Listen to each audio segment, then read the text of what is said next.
ওই ভাটপাড়ার দিকে বাড়ি, বিজেপি করে একটা নেতা অর্জুন সিং।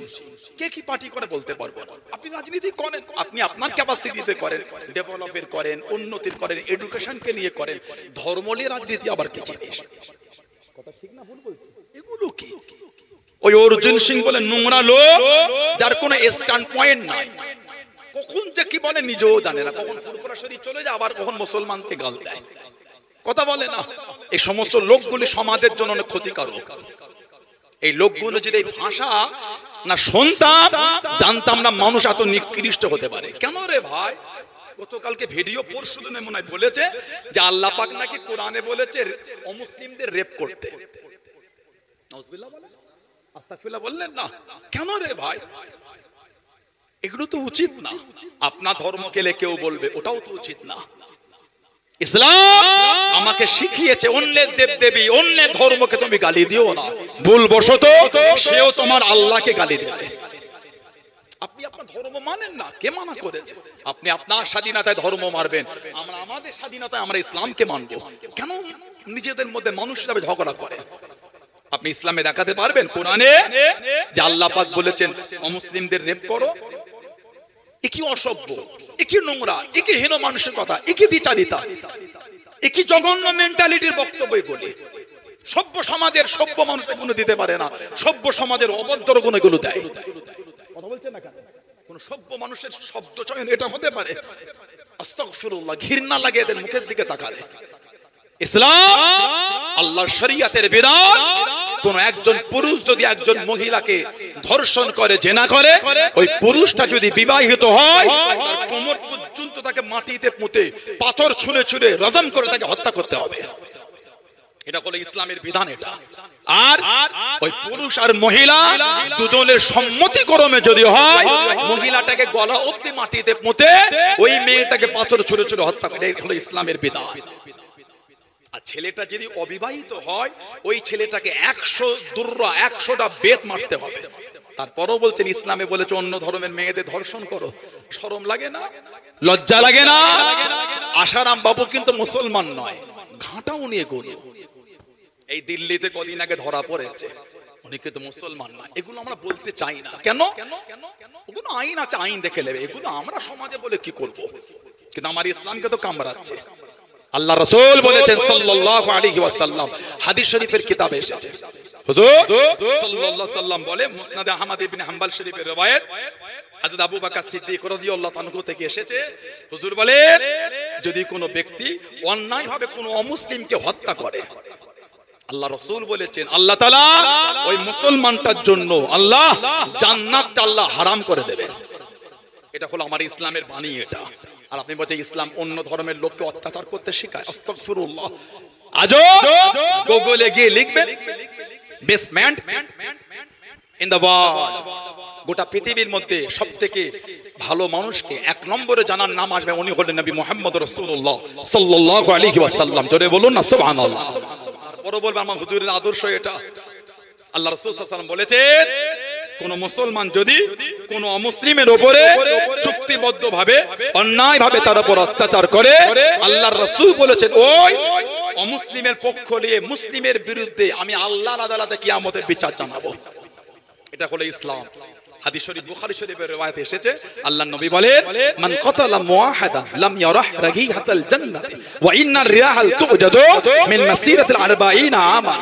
হুজুর বলেন যে ব্যক্তি কোন চুক্তিবদ্ধভাবে কোন অমুসলিমকে হত্যা করবে, কোন চুক্তি করে কোন অমুসলিমকে হত্যা করে অন্যায়ভাবে হত্যা করবে, আল্লাহর নবী বলেন ওই মুসলমানটা জান্নাতের খুশবুও পাবে না। তারপরেই হুজুর বলছেন 40 বছরের রাস্তা, এই 40 বছরের রাস্তা এত দূর থেকে জান্নাতের খুশবু পাওয়া যাবে। যে মুসলমান অমুসলিমকে অন্যায়ভাবে হত্যা করবে, ওই মুসলমানটা জান্নাতে যাওয়া দূরের কথা খুশবু পাবে না। ইসলামকে আগে নিয়ে পড়েন, জানেন, ইসলামের উপর জ্ঞান অর্জন করেন, তারপরে ইসলাম কেলে বলবেন। এই নোংরা কুরুচিকর মন্তব্য করেছেন, যদি আপনার মধ্যে সেই বিনয়তা থাকে, শুনেছি আপনার আব্বা আপনি যখন ছোট ছিলেন সেই সময় মুসলমানদের সাথে আপনাদের খুব সম্পর্ক আজও নাকি আছে শুনেছি। এই ভালোবাসা মেলবন্ধন নিয়ে বড় হয়ে আপনার মুখ থেকে শব্দগুলো মানায় না। কথা ঠিক না ভুল বলছি? অন্যায় বলেছে সভ্য সমাজের মানুষ, আপনি ক্ষমা প্রার্থী হবে, না হলে গোটা বাংলা জুড়ে এফআইআর যেভাবে শুরু হয়েছে, আমরা আইনের সাহায্য নেব। আইন দেখি এই নোংরা কুরুচিকর মন্তব্য করার জন্য শাস্তি কি দেয়। ঠিক না ভুল বলছি? আপনারা আপনাদের লোকাল এলাকায় থানা যেখানে আছে, আপনারা ওর বিরুদ্ধে এফআইআর করেন। কি শুরু করেছে এগুলো? মজাক পেয়েছেন ইসলামকে নিয়ে। 3টে পৃষ্ঠা ছিঁড়ে বলে দিন মিটিয়ে দেবো। কদিন আগে বনগাঁর দিকে কে একজন রাজ্যসভার মেম্বার বলল কোরআনকে ব্যান করতে হবে। কোরআন নম্রতা শেখায়, ভদ্রতা শেখায়, বিনয় শেখায়, মানুষকে ভালোবাসতে শেখায়। জোরে বলে, আর একটু জোরে বলা গেল না? আল্লাহ পাক কোরআন শরীফে বলেছে লাউ আনজালনা হাযাল কুরআনা আলা জাবাল, যদি আমি আল্লাহ এই কোরআনকে নাজিল করতাম কোথায়? আলা মানে উপরে, জাবালিল পাহাড়ের উপর কি হতো? খাশিয়াম মুতাসাদ্দিআম মিন খাশিয়াতিল্লাহ। আমার আল্লাহ বলে আমি আল্লাহ আমার ভয়ে কোরআনটা চূর্ণ বিচূর্ণ ধুলো হয়ে যেত। সেই কোরআন শরীফ আল্লাহ আমাদের হুজুরের উপরে দিয়েছে। জোরে বলে, 23 বছর ধরে কোরআন শরীফ নাজিল হলো। জিবরাইল আলাইহিস সালাম আমাদের নবী পাক সাল্লাল্লাহু আলাইহি ওয়াসাল্লামের কাছে 24,000 বার এসেছে। এই 24,000-এর মধ্যে মাত্র 3 বার নিজের আসল চেহারা এসেছেন, বাকি 23,997 বার উনি অন্য চেহারায়। সবথেকে প্রথমে কোরআন শরীফ নাজিল হলো, পাহাড়টার নাম হলো জাবালে নূর, গুহাটার নাম হলো গারে হেরা, যে গুহায় আল্লাহ নবী ইবাদত করতেন। আল্লাহ নবী সাল্লাল্লাহু আলাইহি ওয়াসাল্লাম জাবালে নূরে চলে গেলেন, গারে হেরার মধ্যে চলে গেলেন। আম্মা জান হযরত খাদিজাতুল কুবরা রাদিয়াল্লাহু তাআলা আনহা আল্লাহ নবীর জন্য বুক টেনে পাথর দলে ঝুলে আল্লাহ নবীর জন্য খাবার খানা আগিয়ে দিলেন, খাবার খানা পৌঁছে দিলেন। আল্লাহ পাকের দরবারে এতটা পছন্দ হয়ে গেল, এতটা কবুল হয়ে গেল, আল্লাহ পাক হুকুম করে দিলেন, ও জিবরাইল আমার হাবিবকে গিয়ে জানিয়ে দাও, আমার হাবিবকে গিয়ে শুনিয়ে দাও, আমি আল্লাহ আমার হাবিবের স্ত্রী খাদিজাকে আমি আল্লাহ পাক সালাম খানা জানিয়ে দিলাম। জোরে বলুন সুবহান, আর একটু জোরে বলুন সুবহান। একটু আমার বন্ধুকে বলো আমি আল্লাহ আমার বন্ধুর স্ত্রীকে সালাম দিলাম। কে? যিনি আমার নবীর জন্য ওই জাবালে নূরে উঠে খাবার পৌঁছে দিতেন। হাজিদের জিজ্ঞাসা করবেন, এই বাপ বসে আছে, ওই জাবালে নূরে উঠতে গেলে হাজিরা কাবু হয়ে যায়। 1,500 বছর পরে এসে রাস্তা হয়েছে, সিঁড়ি হয়েছে, সিঁড়ির সাইডে রেলিংও লাগিয়ে দিয়েছে। আমি 2023-এ হজে গিয়ে ফজরের নামাজ পড়ে উঠা শুরু করেছি। উঠতে 3 জায়গায় বসেছি, আমার মতন একটা এই যুবক ছেলে। তাহলে মুরব্বী বাপগুলো উঠতে গেলে কি হবে? আম্মা জান হযরত সাইয়্যিদা তাহিরা তাইয়্যিবা খাদিজা রাদিয়াল্লাহু তাআলা আনহা আমার হুজুরের জন্য আজ থেকে 1,500 বছর আগে পাথর ঝুলে মা রাসূলের জন্য খাবার আগিয়ে দিতে। বলুন সুবহানাল্লাহ। এত খুশি হয়েছে আল্লাহ, ভালোবেসে মাকে আল্লাহ সালাম দিলেন। বলুন আলহামদুলিল্লাহ। আল্লাহ পাক যত ছেলে হুজুরের দিয়েছেন সব মা খাদিজা রাদিয়াল্লাহু তাআলার গর্বে। একটা মাত্র হুজুরের ছেলে জানার নাম ছিল হযরত ইব্রাহিম। হযরতে ইব্রাহিম উনি খালি এসেছিলেন মা মারিয়া কিপ্তি রাদিয়াল্লাহু তাআলা আনহার গর্ভে। এই হযরত ইব্রাহিম রাদিয়াল্লাহু তাআলা ইন্তেকালের পরে কোরআন শরীফের একটা সূরা আল্লাহ নাজিল করেছিলেন। ওই সূরাটার নাম ছিল সূরা কাউসার, সবথেকে ছোট্ট সূরা, 3টে আয়াত বিশিষ্ট। ইন্না আতাইনাকাল কাউসার ফাসাল্লি লিরাব্বিকা ওয়ানহার ইন্না শাআনিয়াকা হুয়াল আফতার। এই সূরা হুজুরের ওই ছেলে ইন্তেকালের পর আল্লাহ দিলেন। কেন? কাফের বেদিনগুলো আমার হুজুরকে নিবংশ বলতো। আহা, সাহাবাদের বলতো মুহাম্মদ সাল্লাল্লাহু আলাইহি ওয়াসাল্লাম ও তো নিবংশ, মাকতুউল নাসাল মানে লেজ কাটা, ওর বংশ শেষ, নাম ধরে ডাকাত থাকবে না। আল্লাহ নবী একটু কষ্ট পেয়ে গেলেন। আল্লাহ হুজুরকে সান্ত্বনা দিবেন, হাবিব ইন্না নিশ্চয় আতাইনাকাল কাউসার, হাবিব নিশ্চয় আমি আল্লাহ আপনাকে আবে কাউসার দিয়ে দিলাম। জোরে বলুন ফাসাল্লি, হাবিব আপনি নামাজ পড়েন, আর রব্বিকা ওয়ানহার, আর আপনার পালন কর্তার উদ্দেশ্যে আপনি নাহার করেন, কুরবানি করেন। তাহলে নামাজ আর কুরবানি কার জন্য? আল্লাহ পাক কোরআন শরীফের আরেক জায়গায় বলেছেন, কুল হাবিব আপনি বলে দেন, ইন্না সলাতি নিশ্চয় আমার নামাজ, ও নুসুকি আমার কুরবানি, ও মাহইয়ায়া আমার হায়াত, ও মামাতি আমার মরণ, লিল্লাহি রাব্বিল আলামিন সবই কিছু আমার আল্লাহর জন্য। বলুন না সুবহানাল্লাহ। আল্লাহ পাক বলেন ফসল্লি, আপনি নামাজ পড়ুন, আর রব্বিকা ওয়ানহার, পালন কর্তার উদ্দেশ্যে নাহার করুন।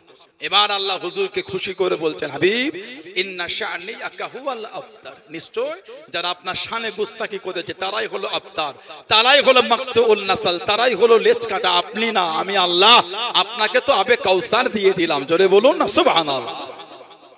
ওই জাবালের নূরে হেরা গুহায় কোরআন শরীফের প্রথম আয়াত নাযিল হলো, ইকরা বিসমি রাব্বিকাল্লাযী খলাক, পড়ো তোমার রবের নামে যিনি তোমাকে সৃষ্টি করেছেন।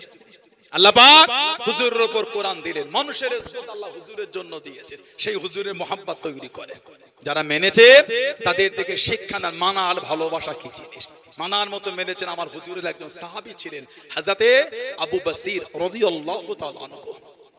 সাহাবাদের জীবনী পড়লে বুক ফেটে যায়। আহা, জানাদের শানে আল্লাহ পাক ভালোবেসে বলেছেন রাদিয়াল্লাহু আনহুম ওয়া রাদুয়ান, তাদের উপর আমি আল্লাহ খুশি, তারাও আমি আল্লাহ আমার উপরে খুশি। বললেন না সুবহানাল্লাহ। হযরতে আবু বসির রাদিয়াল্লাহু তাআলা আনহু সুলহ হুদায়বিয়ার আগে মক্কা শরীফে মুসলমান হয়ে গেছিলেন। ওনার ভাই, ওনার বাপ, আত্মীয় স্বজন ওনার বিরুদ্ধে হয়ে গেল, ওনাকে চেন দিয়ে মক্কা শরীফে বেঁধে রাখতো। কবে? সুলহ হুদায়বিয়ার আগে, 6ষ্ঠ হিজরি সুলহ হুদায়বিয়া হয়েছিল। আল্লাহ নবী নববী শরীফে ওয়াজ করেন, ও যুবক, আল্লাহ নবী সাল্লাল্লাহু আলাইহি ওয়াসাল্লাম সাহাবাদের জানিয়ে দেন, ও বাবা সাহাবারা, আমি নবী সাল্লাল্লাহু আলাইহি ওয়াসাল্লাম গতকাল রাতে স্বপ্নের মধ্যে দেখতে পেলাম, খবের মধ্যে দেখতে পেলাম, আমি নবী আল্লাহ পাকের কাবা শরীফ তওয়াফ করি, কাবা শরীফ তওয়াফ করি। সাহাবারা জানিয়ে দেন, ইয়া রাসূলুল্লাহ, হাবিবাল্লাহ, আল্লাহ পাকের নবী কতদিন কাবা শরীফে যাই না হুজুর, কতদিন কাবা শরীফ দেখি না হুজুর, আপনি যদি যেতেন আল্লাহর কাবাকে তওয়াফ করতাম, আল্লাহর কাবাকে দেখে নিতাম। আল্লাহ নবী হাও বলেন না, নাও বলেন না, সাহাবাদের মুখে মুখে, সাহাবাদের কানেতে খবর খানা পৌঁছে গেল। আল্লাহ নবী সাল্লাল্লাহু আলাইহি ওয়াসাল্লামের 1.5 সাহাবা আল্লাহ নবীর দরবারে হাজির হয়ে গেলেন। আসসালামু আলাইকুম ইয়া রাসূলুল্লাহ, হাবিবাল্লাহ, আল্লাহ পাকের নবী, হুজুর আপনি কখন যাবেন, হুজুর আপনি কখন যাবেন? আল্লাহ নবী জানিয়ে দেন, আমি নবী হাও বলি না, নাও বলি না, হুজুর আপনি যদি যেতেন। আল্লাহ নবী 1.5 সাহাবাকে নিয়ে আল্লাহ নবী পার হয়ে গেলেন। জোরে বলুন সুবহান। 1.5 সাহাবাকে নিয়ে পার হলেন। 6ষ্ঠ হিজরি হুজুর স্বপ্ন দেখলেন, হুজুর বলেছেন নবীদের স্বপ্ন হলো সত্যি। বলুন সুবহানাল্লাহ। আল্লাহ নবী সাল্লাল্লাহু সর্বপ্রথম গিয়েছিলেন কোথায়? মদিনা শরীফের মিকাত যুলহুলাইফা। আমরা ভারতবাসী, আমাদের মিকাতের নাম হলো ইয়া লামলাম। এই কদিন আগে বাপজানরা উমরা করে এলো, আরো সব কতজন আছেন সব। এখন আবার দেখবে এই হজের আবার নাম করে চিটিংবাজি চলছে।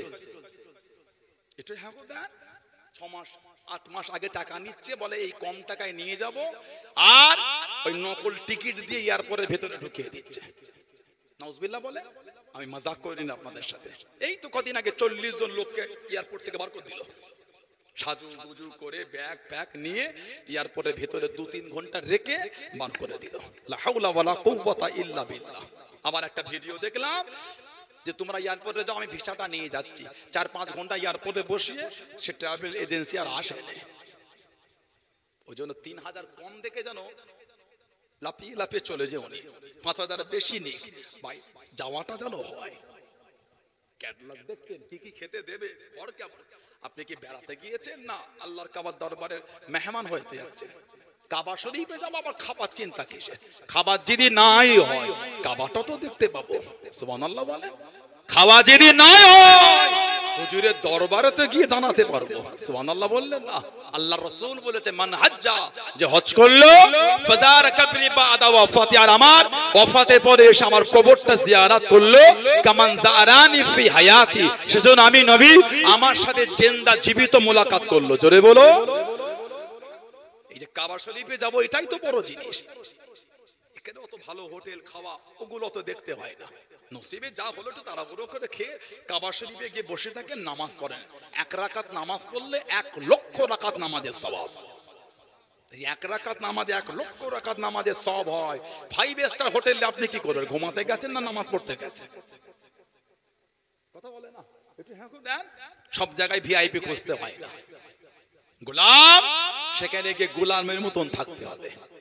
আল্লাহ আমাদেরগুলো বোঝার তৌফিক দান করে, বলুন আমিন, বলেন আল্লাহুম্মা আমিন। আল্লাহ নবী সাল্লাল্লাহু আলাইহি সাল্লাম এই ১৫০০ সাহাবাকে নিয়ে চলে গেলেন যুলহুলাইফা, মদিনা শরীফের মিকাত। ১৫০০ সাহাবাকে নিয়ে হুজুরে হেরাম পড়লেন। আল্লাহ নবী খবর পেলেন কাফেররা রাস্তা আটকাতে যেতে দেবে না। হুজুর রাস্তা চেঞ্জ করে হুজুর ঘুরে যাচ্ছেন কোথা? হুদাইবিয়া হয়ে যাচ্ছে। হুজুরকে হুদাইবিয়া আটকে দিয়েছিল। এই ৬ষ্ঠ হিজরিতে হুদাইবিয়ার একটা চুক্তি হয়েছিল, যার একটা চুক্তি ছিল এবছর যাওয়া হবে না, এবছর ফিরে যান, আগামী বছর আসবেন, ৩ দিনের বেশি থাকতে পারবেন না। যার একটা চুক্তি ছিল আমাদের মধ্যে ১০ বছর যুদ্ধ অশান্তি হবে না। যার একটা চুক্তি ছিল মদিনা শরীফের কোন লোক যদি মক্কা শরীফে চলে আসে ওই লোকটাকে আমরা আপনাদের কাছে ফেরত দেবো না, তবে মক্কা শরীফের কোন লোক যদি ফিরে যায় ওই লোকটাকে আপনাদের আমাদের ফিরিয়ে দিতে হবে। সাহাবাদের মনটা খারাপ হয়ে দাঁড়িয়ে গেল, হুজুর এই চুক্তি মানা যাবে না। মদিনা শরীফের লোক গেলে ফিরিয়ে দেবে না, মক্কা শরীফের লোক এলে ফিরিয়ে দেবো, এটা চুক্তি হলো কি করে? হুজুর বলতে মেনে নাও। কেন? আমার হুজুর তো নিজের ইচ্ছাই করছেন না। আল্লাহ পাক বলেছেন ওমা ইয়ানতুকু আনিল হাওয়া ইন হুয়া ইল্লা ওয়াহিয়ুন ইউহা। আল্লাহ বলে আমার হাবিব নিজের থেকে কিছুই করে না, আমি আল্লাহ যেটা হাবিবের উপর ওহী করি ওটাই আমার হাবিব করে, ওটাই বলেন। জোরে বলুন না সুবহানাল্লাহ। চুক্তি হয়ে গেল। এর কম বেশি ১ বছরের মধ্যে মক্কা শরীফ থেকে চলে এসেছেন হযরত আবু বসির রাদিয়াল্লাহু তাআলা আনহু। ওনাকে চেন দিয়ে বেঁধে রাখতো। আহা, এই চেনটা খুলে ছুটে ছুটে ছুটে ছুটে কাউকে দাঁড় করিয়ে কারোর উটের পিঠে চেপে আবার হেঁটে হেঁটে ছুটে ছুটে মক্কা শরীফ থেকে মদিনা শরীফে চলে গেছিলেন। সাহাবারা বলেছিলেন হযরত আবু বসির মক্কা শরীফে যে রাস্তা দিয়ে হাঁটতেন ওই রাস্তায় খালি রক্ত পড়ে থাকতো। আহা, আল্লাহ নবীর সামনে চলে গেলেন। ও যুবকেরা, ও আমার মুরব্বি বাপজানেরা, মায়েরা, বোনেরা, মগিরা, আল্লাহ নবীর কাছে দেখে দাঁড়িয়ে গেলেন, আল্লাহ নবীর সামনে দেখে দাঁড়িয়ে গেলেন। আসসালামু আলাইকুম ইয়া রাসূলুল্লাহ হাবিবাল্লাহ। আল্লাহ নবী সালামের জবাব খানা দেন, আল্লাহ নবী উত্তর খানা দেন। আল্লাহ নবীর কাছে দাঁড়িয়ে দাঁড়িয়ে চোখ ভরা পানিলে কেঁদে কেঁদে জানিয়ে দেন ইয়া রাসূলুল্লাহ হাবিবাল্লাহ। আল্লাহ পাকের নবী, আমি আবু বসির মক্কা শরীফ থেকে চলে এসেছি, আমি আর মক্কা শরীফে যাব না, আমি আর মক্কা শরীফে ফিরবো না। ইয়া রাসূলুল্লাহ হাবিবাল্লাহ, এরা আমাকে চেন দিয়ে বেঁধে রাখে, এরা আমাকে বড্ড কষ্ট দেয়। আল্লাহ পাকের নবী সব রেখে চলে এসেছি, আর আমি মক্কা শরীফে যাব না, আপনার কাছে থাকবো বলে এসেছি, আপনার দরবারে থাকবো বলে এসেছি। আল্লাহ নবীর নূরের চক্ষু থেকে টপ টপ করে পানিটা গড়িয়ে গড়িয়ে চলে যায়। হযরত আবু বসির কানে, আল্লাহ নবী কানে, আল্লাহ নবীর কানে দুজন কুরাইশ দাঁড়িয়ে গেল। ও হযরত মুহাম্মদ, আপনি তো জবান দিয়ে দেন, আপনি তো ওয়াদা করে দেন মক্কা শরীফের কেউ চলে এলে আপনি তাকে ফিরিয়ে দেবেন, আপনি তাকে পাঠিয়ে দেবেন। আবু বসির মক্কা শরীফ থেকে চলে এসেছে, আপনি কি আমাদের কাছে পাঠিয়ে দেন, আপনি ওকে আমাদের সাথে পাঠিয়ে দেন। আল্লাহ নবীর নূরের চক্ষু থেকে টপ টপ করে পানিটা গড়িয়ে গড়িয়ে চলে যায়। আল্লাহ নবী কাঁদেন, হযরত আবু বসির কাঁদেন, ইয়া রাসূলুল্লাহ হাবিবাল্লাহ, ইয়া রাসূলুল্লাহ হাবিবাল্লাহ। আল্লাহ পাকের নবী, হুজুর আমি আর যাব না, হুজুর বেয়াদবি মাফ করুন, গুস্তাগিটা ক্ষমা করুন, এরা আমাকে বড্ড কষ্ট দেয়, চেন দিয়ে বেঁধে রাখে, আমাকে বড্ড মারে, হুজুর আমি আর মক্কা শরীফে যাব না। আল্লাহ নবী জানিয়ে দেন, আল্লাহ নবী শুনিয়ে দেন, ও বাবা আবু বসির, আমি নবী তোমার জায়গা দিতে পারবো না, আমি নবী তোমায় রাখতে পারবো না, আমি নবী যে ওয়াদা করেছি ফিরে যাও ফিরে যাও, আমি তোমাকে জায়গা দিতে পারবো না। কেঁদো না বাবা, কেঁদো না, ওদের সাথে চলে যাও বাবা, আমি নবী ওয়াদার খিলাফ করতে পারবো না। জোরে বলুন সুবহান, আর একটু জোরে বলুন সুবহান। তুমি এসেছো, আমার কষ্ট হয়, তোমার এই দুঃখ থেকে আমার বুক ফেটে যায়, কিন্তু রাখতে তোমায় পারবো না। কেন? আমি ওদের সাথে ওয়াদা করেছি, চুক্তি করেছি, মক্কা শরীফের কেউ এলে ওকে আমি ফিরিয়ে দেবো। আহা, হুজুরের দরবারে কাঁদছেন, হুজুর আমাকে পাঠাবেন না ইয়া রাসূলুল্লাহ।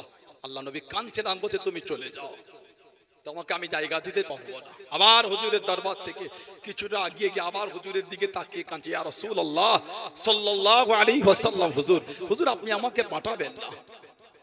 আমার হুজুর কাঁদছেন আর বলছেন, আবু বাসির তুমি আমার দরবার থেকে চলে যাও, তবে আমি নবী কথা দিলাম একদিন তুমি আমার দাওয়াত পাবে বাবা। বলুন সুবহানাল্লাহ, জোরে বলেন না সুবহানাল্লাহ। হুজুরের সামনে থেকে চলে গেল। আল্লাহ নবী সাল্লাল্লাহু আলাইহি ওয়াসাল্লাম কাঁদতে কাঁদতে জমিনে বসে গেছিলেন। হুজুরের নূরে চোখ দিয়ে টপ টপ করে পানি ঝরছে। সাহাবারা বলছেন, ইয়া রাসূলুল্লাহ, হুজুর আমাদের সামনে দিয়ে আমাদের ভাই আবু বাসিরকে নিয়ে চলে গেল। হুজুর কাঁদছেন আর বলছেন, আমি নবী তো ওয়াদা করেছি, আমি তোকে আমার কাছে জায়গা দিতে পারবো না। আমি নবী তো আমার আবু বাসিরের জন্য ওয়াদার খেলাফ করতে পারবো না।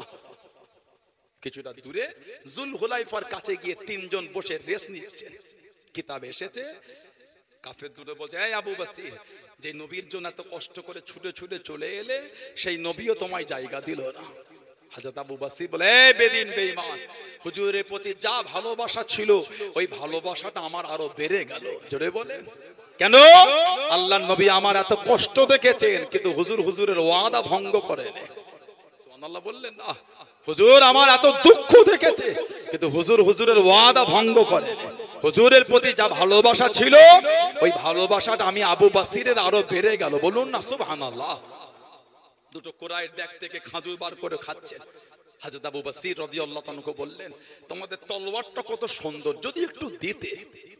তলোয়ারটা হাতে দিয়েছেন, ঘেটে ঘেটে দেখতে দেখতে দুজনের মধ্যে একজনকে জাহান্নামে পাঠিয়ে দিয়েছে, আর একজন ওখান থেকে ছুটে পার হয়ে গেছে। হযরত আবু বাসির রাদিয়াল্লাহু তাআলা উঠে দাঁড়ালেন। মক্কা শরীফে গেলেন না, আর মদিনা শরীফে ফিরে খালি কাঁদছেন। কেন? আমি যদি যাই, হুজুর যদি আমাকে আবার ফিরিয়ে দেয়, হুজুর তো আমাকে জায়গা দেবে না। ওয়াদা যখন করেছে হুজুরের ওয়াদা ভঙ্গ করবে না। হযরত আবু বাসির একটা জঙ্গল দেখে উনি রয়ে গেলেন। রাত হলে পাহাড়ে উঠে মদিনা শরীফের দিকে দেখতেন আর কাঁদতেন আর বলতেন, আল্লাহ আমার হুজুরের ডাকটা আমার জন্য কবে আসবে আল্লাহ। হ্যাঁ বলেন না সুবহানাল্লাহ। সারাদিন কাজ করতে, সারাদিন জঙ্গলের পাতা খেয়ে খেয়ে জীবন কাটিয়েছে হযরতে আবু বাসির রাদিয়াল্লাহু তাআলা। এই যে উনি এইভাবে রয়ে গেলেন, ওই খবরটা চতুর্দিকে ছড়িয়ে গেল। মক্কা শরীফে কেউ মুসলমান হলে আর মদিনা শরীফে যেত না, ওনার কাছে চলে আসতেন। 300 জন সাহাবার কাফেলা হয়ে গেল। হযরত আবু বাসিরের কাছে 300 জনের কাফেলা হয়ে গেল। সাহাবাদের কাছে গল্প করেছে, হুজুর বলেছেন আমাকে দাওয়াত পাঠাবে। হযরত আবু বাসির রাদিয়াল্লাহু তাআলা অসুস্থ হয়ে গেলেন। আহা, বিছানায় শুয়ে আছেন, কমজোর। সাহাবারা বলতে, এই আবু বাসির, তুমি যে বললে আল্লাহ নবী তোমাকে দাওয়াত দেবে, কই এখনো তো এলো না। ওই বিছানায় শুয়ে শুয়ে বলতেন, হুজুর যখন বলেছে দাওয়াত আসবেই আসবে। বলেন সুবহানাল্লাহ। আল্লাহ নবী দুজন সাহাবাকে পাঠিয়ে দিয়ে, যাও আমার আবু বাসিরকে গিয়ে বলে দাও আমি নবী তাকে ডেকেছি। দুজন সাহাবা চলে গেলেন। হযরত আবু বাসির রাদিয়াল্লাহু তাআলাকে গিয়ে বললেন, এই আবু বাসির, আল্লাহর নবী তোমার জন্য পয়গাম পাঠিয়েছেন। এত খুশি হয়েছিলেন, ওই অসুস্থ অবস্থায় উঠে বসে খুশি হয়ে বলেছেন, আশহাদু আল্লা ইলাহা ইল্লাল্লাহু ওয়াহদাহু লা শারীকা লাহু ওয়া আশহাদু আন্না মুহাম্মাদান আবদুহু ওয়া রাসূলুহু সাল্লাল্লাহু আলাইহি ওয়াসাল্লাম। হুজুর কলেমা পড়ে হুজুর ইন্তেকাল হয়ে গেলেন। ইন্না লিল্লাহি ওয়া ইন্না ইলাইহি রাজিউন। সেই সাহাবাদের দিকে দেখেন, ভালোবাসাটা কি জিনিস, মানা মোহাব্বত কি জিনিস। মক্কা শরীফ থেকে মদিনা শরীফে হেঁটে চলে গেছে, চেন দিয়ে ওনাকে বেঁধে রাখতো। আল্লাহ নবী দরবার শরীফে বসে আছেন। ও যুবকেরা, আল্লাহ নবী সাল্লাল্লাহু আলাইহি ওয়াসাল্লামের একজন সাহাবী চলে গেলেন। আল্লাহ নবীর কাছে দিয়ে দাঁড়িয়ে আল্লাহ নবীকে জিজ্ঞাসা করলেন, ইয়া রাসূলুল্লাহ হাবিবাল্লাহ, আল্লাহ পাকের নবী সাল্লাল্লাহু আলাইহি ওয়াসাল্লাম, হুজুর বিয়াদি মাফ করুন, গুস্তাখিটা ক্ষমা করুন, মুখটা শুকিয়ে গিয়েছে, হুজুর আপনার মনটা কেন মরাম আল্লাহ নবী জানিয়ে দেন। ও বাবা সাহাবী, আজ কদিন ঠিক মতন খাওয়া হয় না। সাহাবী কাঁদতে কাঁদতে বার হয়ে গেলেন। মদিনা শরীফে বাড়ি বাড়ি চলে গেলেন, মদিনা শরীফে বাগানে বাগানে চলে গেলেন। কোনো কাজ খুঁজে পেলেন না, কোনো কর্ম খুঁজে পেলেন না। আল্লাহ নবী সাহাবী একজন ইহুদির বাগানে চলে গেলেন।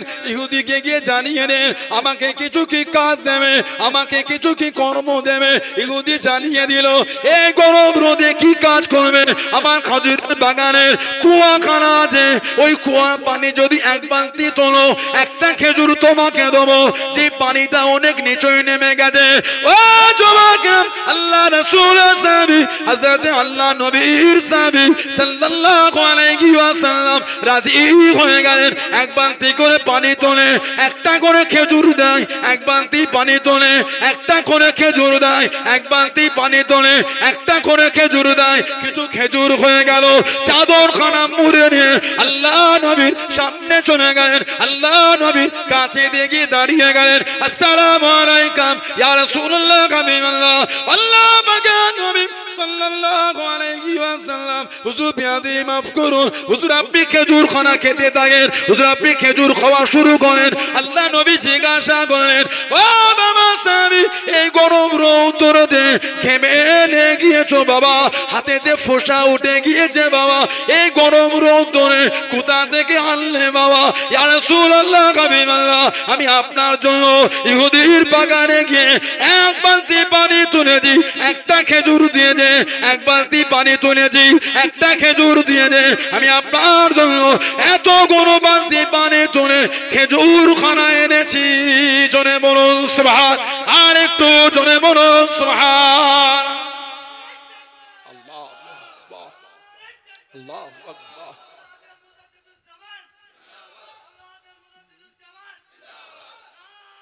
আল্লাহ, হুজুর এই বালতি ওই কুয়াতে নামিয়ে রশি টেনে আপনার জন্য পানি তুলেছে।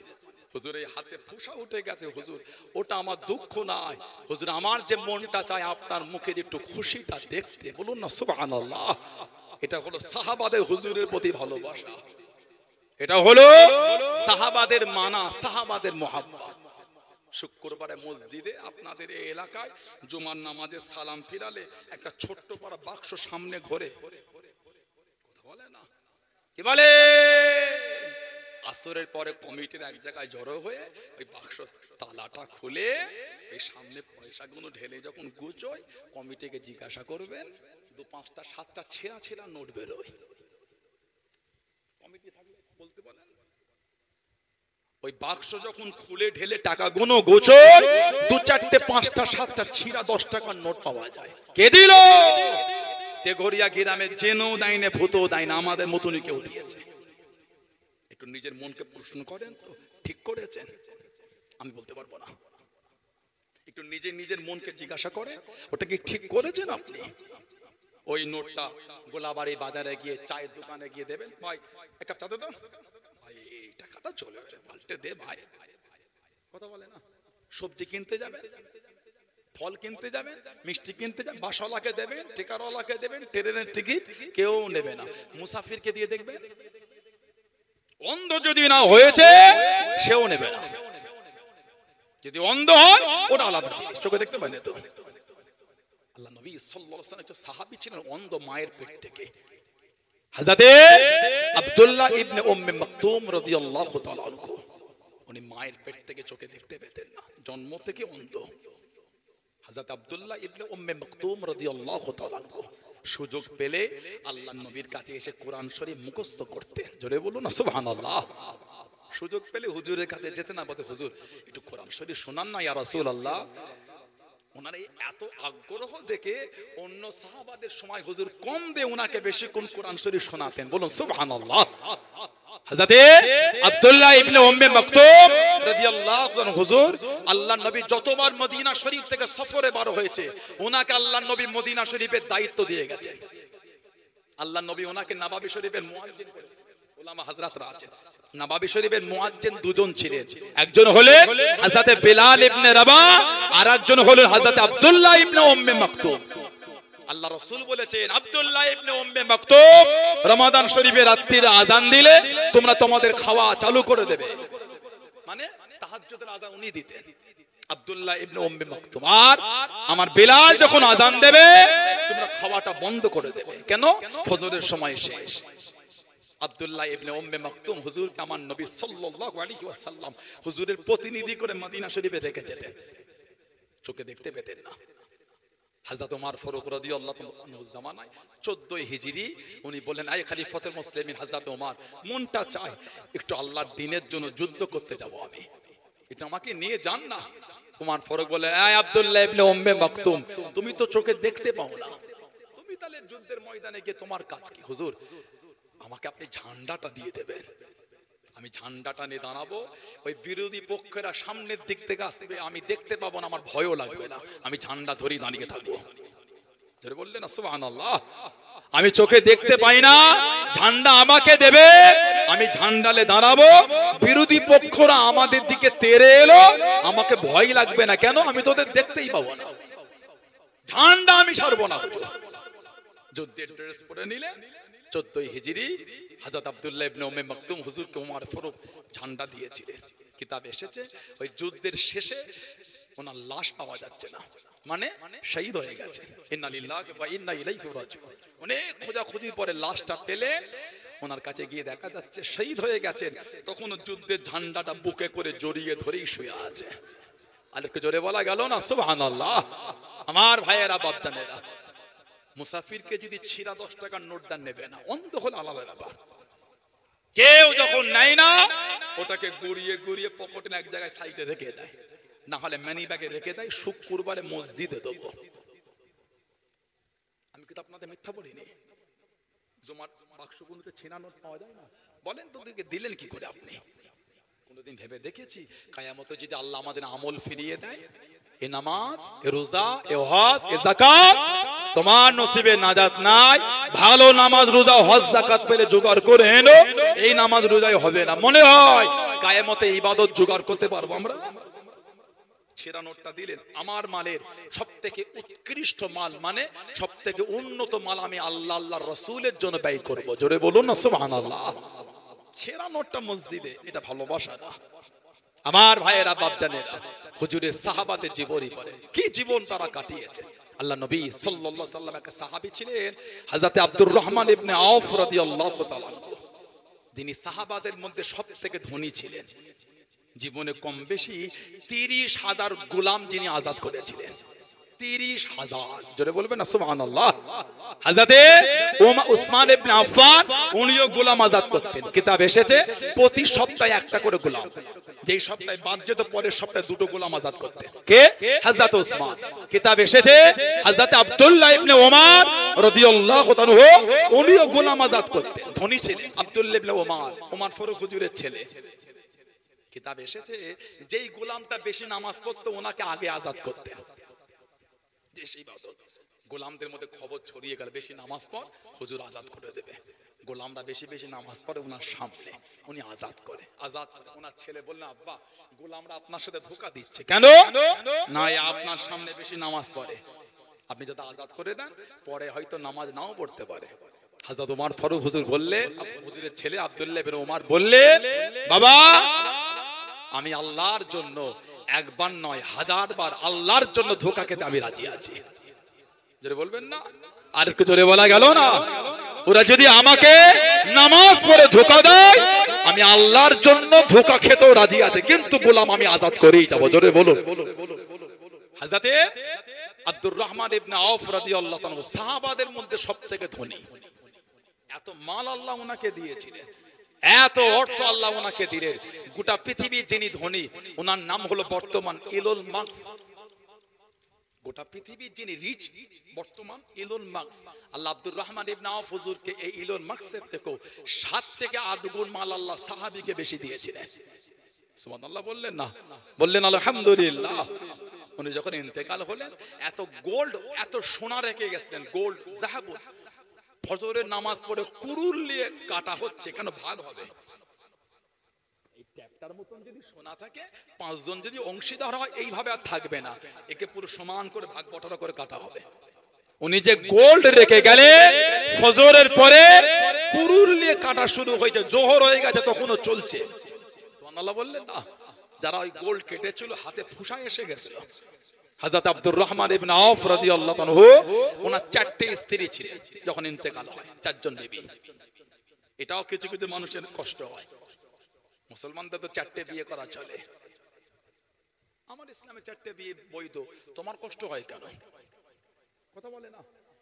আমার ইসলামে 4 জন স্ত্রী আল্লাহ বৈধ করেছে, তোমার কষ্ট হয় কেন? পারলে তুমিও করো 2-4টে। ইসলামে 4টে বিয়ে করা যায়, তাতেই দুর্নাম শুরু হয়ে গেল।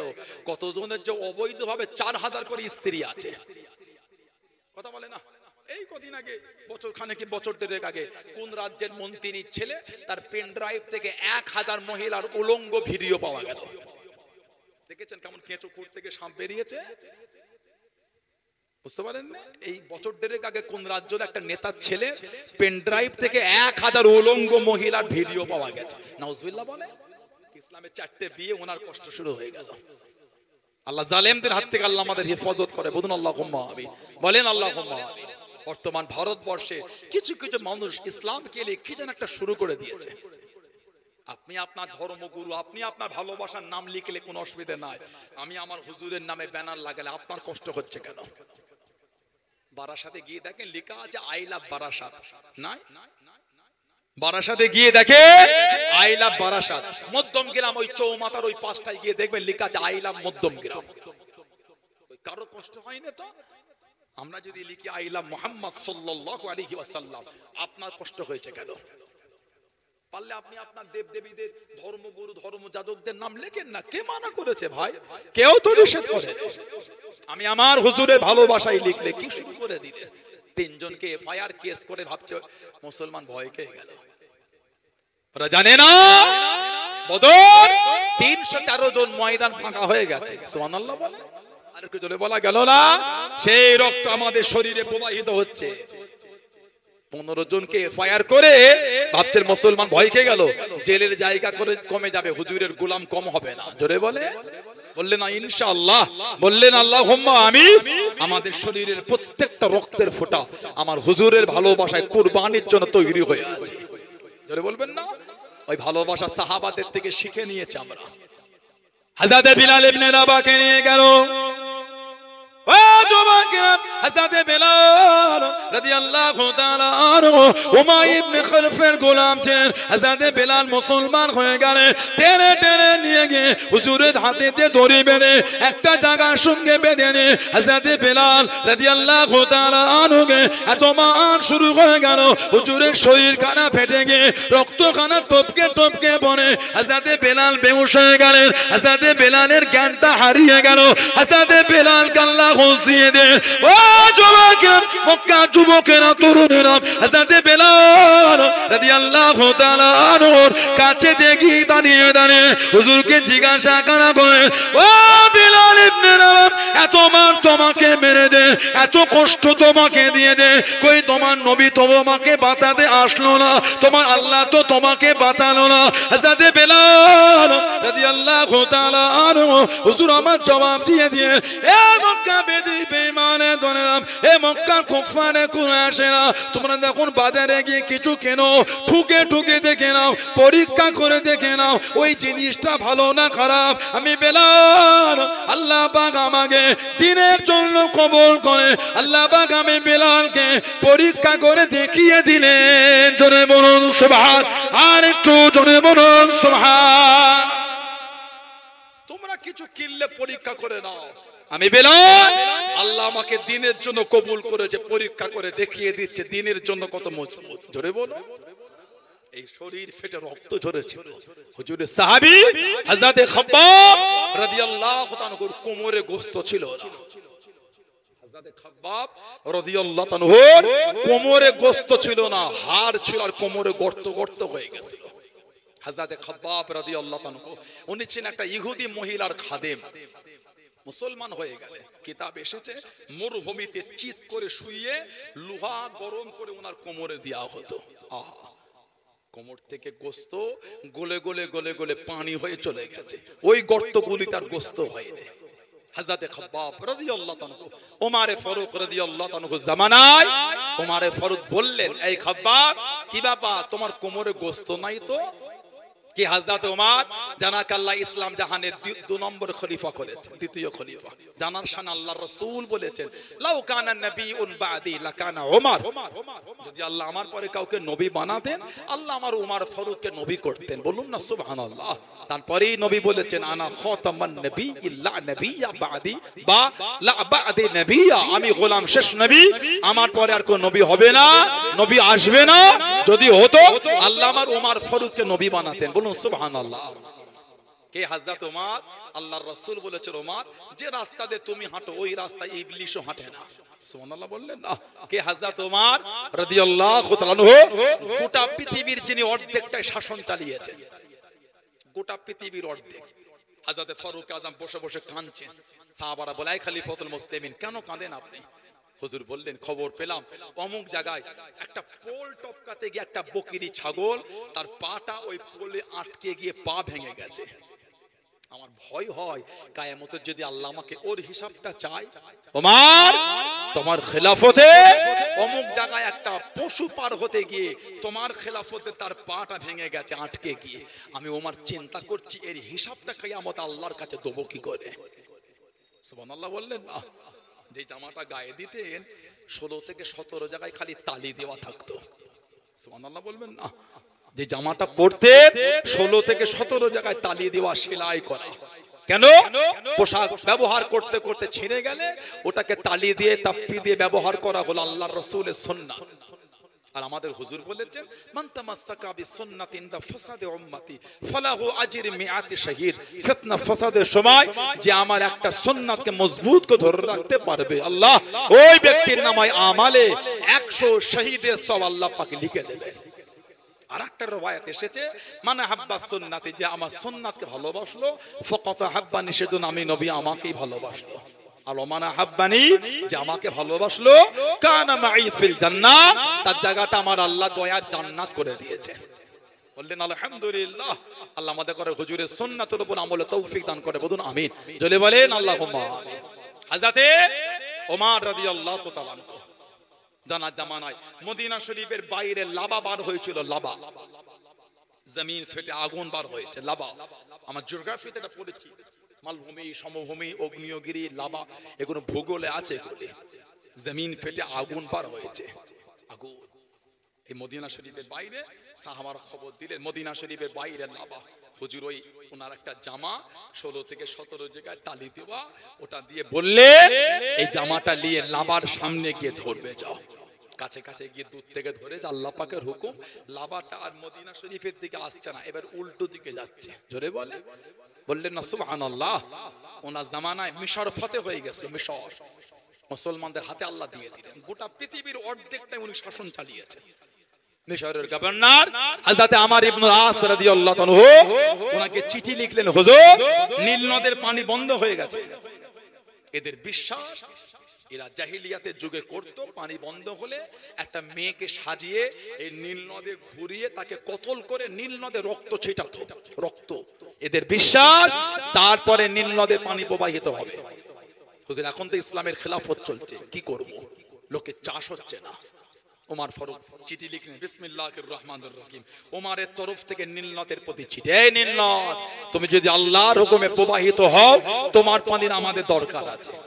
তুমি যদি নিজের ইচ্ছায় হও, তোমার পানির কোনো দরকার নাই। এই চিঠিটা লিখে উনি মিশরে পাঠিয়ে বললেন, এটা নীল নদে দিয়ে দাও। হুজুরের চিঠি নীল নদে দিয়েছে, আল্লাহর হুকুম। ওই যে পানি প্রবাহিত হয়েছে, আজও পানি চলছে। জোরে বলেন না সুবহানাল্লাহ। ওনার খেলাফতে হযরত খাব্বাব রাদিয়াল্লাহু আনহুকে বললেন, খাব্বাব তোমার কোমরে গোশত নাই তো? তোমার কোমর তো গর্ত হয়ে আছে। হযরত খাব্বাবের চোখ দিয়ে পানি গড়িয়ে যায়। ও জওয়ানকে চোখ ভরা পানি কেঁদে কেঁদে জানিয়ে দিয়েছেন, হুজুর আমার শুনিয়ে দেন, এই খলিফাতুল মুসলিমিন, এই হযরত ওমর রাদিয়াল্লাহু তাআলা আনহু, আমি খাব্বাব যখন মুসলমান হয়ে গিয়েছিলাম, আমি খাব্বাব যখন কলেমা শরীফ পড়ে নিয়েছিলাম, আমি খাব্বাবকে গরম বালুতে শুইয়ে দিয়ে লোহা গরম করে আমার কোমরে দেয়া হয়েছিল, আমার কোমরে রেখে দেয়া হয়েছিল। আমি খাব্বাব রাদিয়াল্লাহু তাআলা আনহু কোমরের গোশতগুলি গলে গলে চলে গিয়েছে। আমি খাব্বাব আমার অন্তর থেকে ঈমানের কলেমা মুছতে পারে নাই। জোরে বলুন সুবহান, আর একটু জোরে বলুন সুবহান। আল্লাহু আকবার, আল্লাহু আকবার। ইয়া বলুন জিন্দাবাদ, জিন্দাবাদ বলুন আলহামদুলিল্লাহ। আমার ভাইয়েরা, বাপজানেরা, ছেলেরা, যুবকেরা, মুরব্বীরা 15 জনের নামে কেস করে ভেবেছে মুসলমান ভয় খেয়ে গেছে। সাহাবাদের থেকে শিখে নিচ্ছে হুজুরকে কিভাবে ভালোবাসতে হয়। আল্লাহ নবীর একজন সাহাবী ছিলেন হযরত খুজাইমা আল্লাহ নবী একটা ইহুদির কাছ থেকে উট কিনেছিলেন। উট কিনে বললেন চলো ঘরে চলো, টাকা দিচ্ছি। ইহুদি আসে, হুজুর তাড়াতাড়ি যাচ্ছেন। ওই ইহুদিকে অন্য ইহুদিরা ভুল বুঝিয়েছে, তোর উটের দাম তো বেশি, তুই তো হুজুরের সাথে কম দামে সওদা করলি। হুজুরের কাছে গেল, হুজুর টাকা দিচ্ছেন, উট দাও।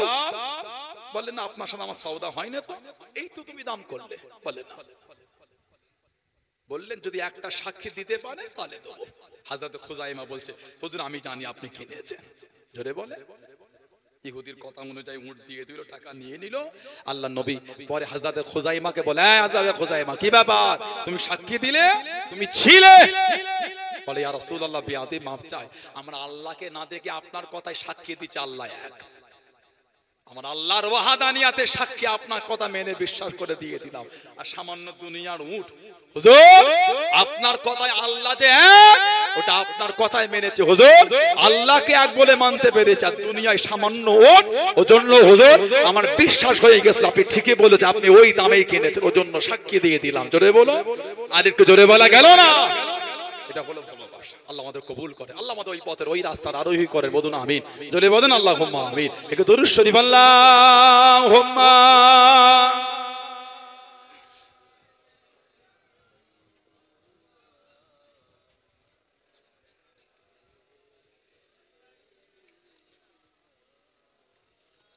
আল্লাহুম্মা সাল্লি আলা।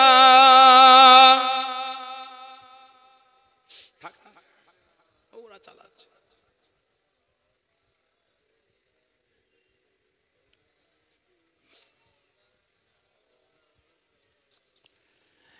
किस कदर फूल खिलाती है मदीने की हवा,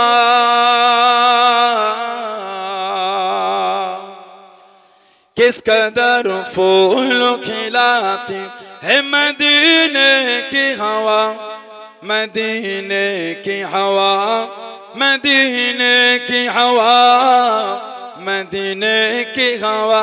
किस कदर फूल खिलाती है मदीने की हवा, किस कदर फूल खिलाती है मदीने की हवा, किस कदर फूल खिलाती है मदीने की हवा, किस कदर फूल खिलाती है मदीने की हवा।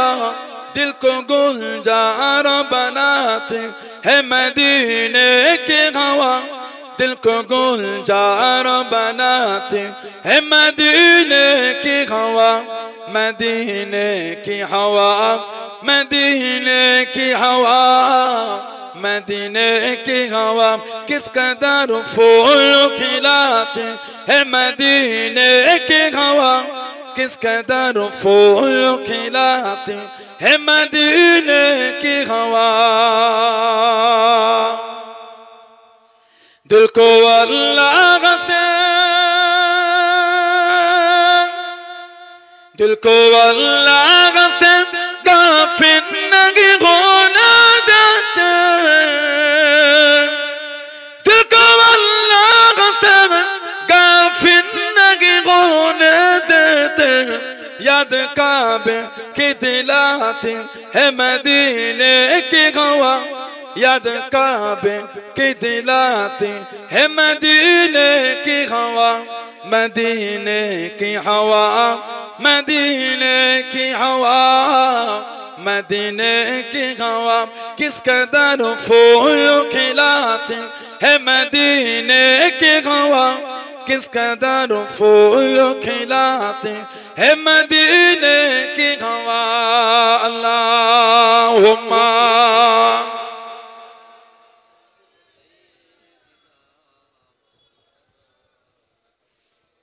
वाला आले सय्यदना। আমার ভাইয়েরা, বাপজানেরা, ছেলেরা, যুবকেরা, মুরব্বীরা, মায়েরা, বোনেরা, মেয়েরা, মহিলারা ভালো হন, শরীয়তের মধ্যে আসে, নামাজি হয়ে যান। ছেলেরা নামাজি হয়ে যান, নামাজি হয়ে যান, নামাজি হয়ে যান। আমাদের বাড়ির যুবকগুলো নামাজ পড়তে চায় না। কি ঠিক বলছে না ভুল বলছি বলে? এ দুঃখ এ কষ্ট কাকে বলবেন আপনি? আমাদের বাড়ির ছেলেরা এরা নামাজ পড়ে, আমাদের বাড়ির যুবতী বোনগুলি নামাজ পড়ে না, বাড়ির বউগুলি নামাজ পড়ে না। দুঃখ কষ্ট বেদনা কাকে বলবে? সমাজে যখন মেয়ে দেখতে যাই কঠিন অবস্থা, যেন আরবির ক্লাস চলছে। এটা মা কোরআন শরীফ পড়তে পারো মা? হ্যাঁ খুব ভালো, আমার মেয়ে তো কঠিন কোরআন শরীফ পড়ে। শুনিয়ে দাও, কোরআন শরীফ শুনিয়ে দিল। নামাজ পড়ো মা, নামাজ ফজরের নামাজ কি তাহাজ্জুদের নামাজ মাঝে মাঝে পড়ে, কথা বলে না। কি বলে? 6 বছর বিয়ে হয়েছে ফজরের নামাজ একদিনও পড়ে না, বলে তাহাজ্জুদের নামাজ পড়ে। লা হাওলা ওয়ালা কুওয়াতা ইল্লা বিল্লাহ। বাড়িতে কেন বরকত নাই? রিজিকে কেন বরকত নাই? রুজিতে কেন বরকত না? বাড়িতে রোগ বিমার কেন সরে না? এই নামাজ নাই বলে। বাড়িতে নামাজ না হলে বরকত হবে না, বাড়িতে নামাজ না হলে রিজিকে বরকত হবে না, বাড়িতে নামাজ না পড়লে রোগ বিমার সারবে না। একটার পর একটা লেগেই থাকে। বলে হুজুর অনেক নামাজির ঘরেও তো কঠিন কঠিন বিমার থাকে। আল্লাহ আল্লাহ ওয়ালাতে করে রোগ বিমার দায় কেন জানেন?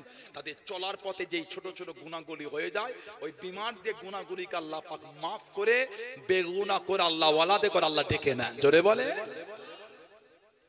একটা গুনাহগারের রোগ আর একটা ইমানদারের রোগ দুটো সমান না। ইমানদার তাকে আল্লাহ বিমার দেন, রোগ দেন, অসুস্থ করে দেন, গুনাহ মাফ করবেন বলে।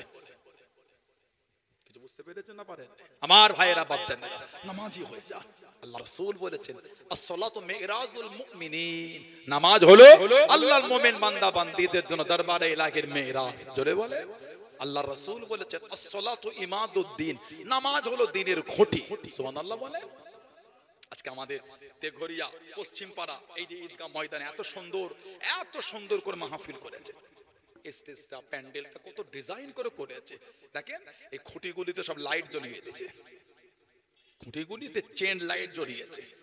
এই খুঁটিগুলি যদি না দিত উপরে ছাউনিটা এত সুন্দর থাকতো না। এই খুঁটির উপর ডিপেন্ড করে উপরে ছাউনিটা কিন্তু আছে। সানাউল্লাহ সিদ্দিকী যে ওয়াজ করছে, এই যে মাইকের এই রডটা আছে না, মাইকে ফোনটা যার উপর আছে, এই লম্বা রডটা না থাকলে এই রডটা থাকতো না। এর সাপোর্টে কিন্তু এটা উপরে ছাউনি আছে, খুঁটির সাপোর্টে। খুঁটিগুলি না থাকলে ছাউনি থাকতো না। হুজুর বলে as-salatu imaduddin, নামাজ হলো দ্বীনের খুঁটি। আপনার যদি ইসলামের খুঁটিই নাই থাকে, ইসলামে মজবুত হলেন কি করে?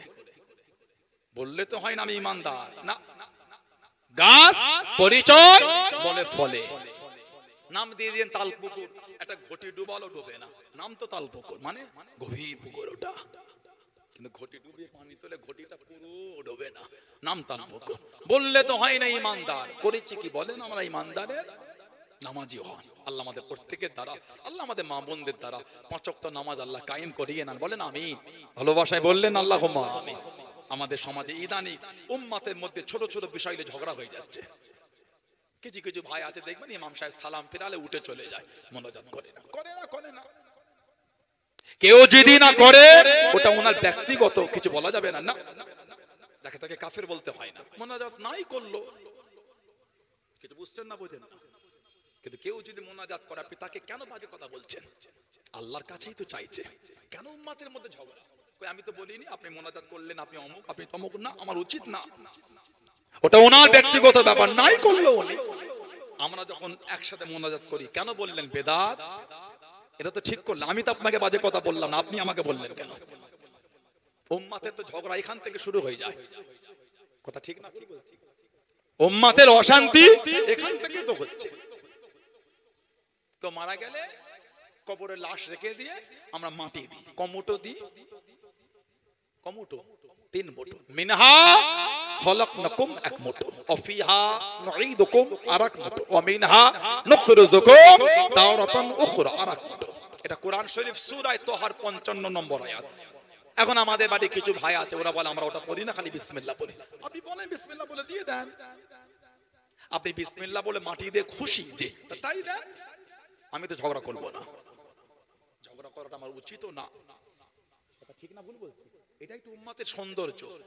উম্মতের মধ্যে ইখতিলাফ থাকবে, ঝগড়া হবে না, দলিলে কত হবে, অশান্তি হবে না। এটাই তো উম্মতের সৌন্দর্য। সুবহানাল্লাহ বলে। আল্লাহ উম্মতের ভালোবাসা দিয়ে দেন, বলেন আমিন। জোরে বললেন আল্লাহুম্মা আমিন। আপনি বিসমিল্লাহ বলে মাটি দেন, যে দেন। আমি যখন বিসমিল্লাহর সাথে মিনহা খালাকনাকুম বলি, কেন বলছেন আপনি বেদাত? দলিল নাই, এটা তো আপনার উচিত হলো না। আমি তো আপনাকে বাদে শব্দ আক্রমণ করি, আপনি আমাকে করছেন কেন? ঠিক না ভুল বলছি? এখান থেকে ঝগড়া হয়ে গেল, আর কত ভাগ হবে? এখনো কলজে ভরে না আমাদের, ভাগ হয়ে হয়ে কলজে ভরে নেই, আরো ভাগ হবে। পারলে 5 জনকে এক জায়গায় জড়ো করতে শেখেন, 3 জনকে ভাগ করে দেন। পারলে উম্মাদকে জড়ো করেন, কেন ভাগ করছেন? আসেন একসাথে কাঁধে কাঁধে মিলিয়ে চলি। চতুর্দিকে দেখছেন না কি হচ্ছে? আমাদের বাড়ির বোনগুলোকে বার করে নিয়ে চলে যাচ্ছে, জানেন আপনারা? একটা গ্রুপ চলছে, একটা গ্রুপ ফেসবুকে, হোয়াটসঅ্যাপে একটা গ্রুপ আছে এদের, একটা এদের বড় ধরনের একটা গ্যাং কাজ করছে। মুসলমানের ঘরে মেয়েগুলোকে প্রেমের প্রলোভন দেখিয়ে, অর্থের লোভ দেখিয়ে, মোবাইলের লোভ দেখে বার করে নিয়ে চলে আয়। মোবাইল খুলে দেখেন, পাগল হয়ে যাবেন আপনি। আমরা আমাদের বাড়ির মেয়েগুলিকে, বোনগুলিকে আটকাতে পারছি না, এটা আমার অপরকেতে। ঠিক না ভুল বলছি? অর্থের লোভ দেখিয়ে নিয়ে চলে যাচ্ছে। কি করেছেন? মেয়েটাকে আটকালেন না কেন? কেমন শিক্ষা দিয়ে বড় করলেন?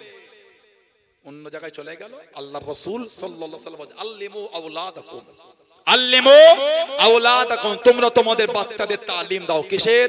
হুব্বে নবী, আমি নবী, আমার প্রেম তোমরা তোমাদের বাচ্চাদের অন্তরে শিক্ষা দাও। যদি আমাদের অন্তরে হুজুরের ভালোবাসা পরিচিত পক্ষ থাকে, আমাদের বাড়ির মেয়েগুলি বিয়াদবি করবে না, আমাদের বাড়ির ছেলেগুলো বিয়াদবি করবে না। বিয়াদবি করে কারণ হুজুরের ভালোবাসা নাই বলে। কথা ঠিক না ভুল বলছি? স্কুল কলেজে ইউনিভার্সিটিতে মেয়েটা পড়ছে, বোনটা পড়ছে, লক্ষ্য রাখে হোয়াটসঅ্যাপে কার সাথে চ্যাট করছে, ওটা 15 দিনের চিনাশোনা 16 দিনের মাথায় বাড়ি থেকে বার হয়ে চলে গেল। কটা নেবেন আপনি? 2 মাস, 1 মাস, 3 মাস রেখেছে, লাথি মেরে বার করে দিয়েছে। কটা নেবেন আপনি? আমি একটা একটা করে আপনাকে দেখিয়ে দেবো। বিরাট একটা গ্রুপ চলছে, আর একটা বাচ্চা কি 2টো বাচ্চা হয়ে যাচ্ছে, ডিভোর্স দিয়ে দিচ্ছে। বা 6 মাস 1 বছর ঘর করে ওই মেয়েটাকে 3-4টে বন্ধুকে কোনো এক রাতে ডেকে জোরপূর্বক 4-5 জন মিলে একসাথে রেপ করে মেয়েটাকে হত্যা করে ফেলে দিয়ে চলে যাচ্ছে। কথা ঠিক বলছি না ভুল বলছি? একটু এগুলো আটকান। এলাকার যুবক যারা আছেন, এগুলো একটু দায়িত্ব নেন, নিতে হবে। যে কোন মুসলমান ছেলে যদি অন্য ধর্মের মেয়েকে বার করে আনে, লাভ জিহাদ হয়ে যায়। কোন মুসলিম ইসলাম ধর্মের ঘরের মেয়েটাকে যদি অন্য ধর্মের ছেলে নিয়ে যায়, ওটা লাভ জিহাদ হবে না কেন? মুসলমান অন্য ধর্মের মেয়েকে আনলে যদি লাভ জিহাদ হয়, এই মুসলমান একটা ইসলামের ঘরের মেয়েকে অন্য ধর্মের ছেলে নিয়ে গেলে ওটাও তো লাভ জিহাদ। ওটার বেলায় বললেন না তো, ওটার বেলায় এটা বললেন না তো। আপনি আমার বলছেন মুসলিম মেয়েকে বার করে আনলে 6 মাস থাকার জায়গা দেবো। নেট খুলে দেখেন, যে তোরা যদি মুসলিম মেয়েদের প্রেমের প্রলোভন দেখিয়ে আনিস, 6 মাস থাকার জায়গা দেবো, টাকা দেবো। একটা বিরাট গ্যাং চলছে। আল্লাহ আমাদের করে হেফাজত করে, আল্লাহ আমাদের বোনগুলিকে হেফাজত করে। বলুন আমিন, বলেন আল্লাহুম্মা আমিন। এই মাস 2-3 আগেকার ঘটনা, পূর্ব বর্ধমানের একটা মেয়ে কোন জেলার একটা ছেলের সঙ্গে বার হয়ে চলে গেছিল। কয়েক মাস ঘর করলো, মেয়েটার উপর টর্চার যখন শুরু হলো, মেয়েটা লুকিয়ে বাপ মাকে ফোন করে ডাকলো চলে যাবে বলে। মেয়েটার বাপ মা এসেছিল, মারধর করে বার করে দিল। পরের দিন সকালে মেয়েটা পাকায় গলায় দড়িতে ঝুলছে। এই 2 মাসের গল্প বলছি আপনাকে, মজাক করছে না, হাকিকত বলছি। আল্লাহ আমাদের হেফাজত করে, আল্লাহ বাংলায় শান্তি দিয়ে দেন, আল্লাহ ভারতে শান্তি দেন। বলেন আমিন, জোরে হলো না আল্লাহুম্মা আমিন।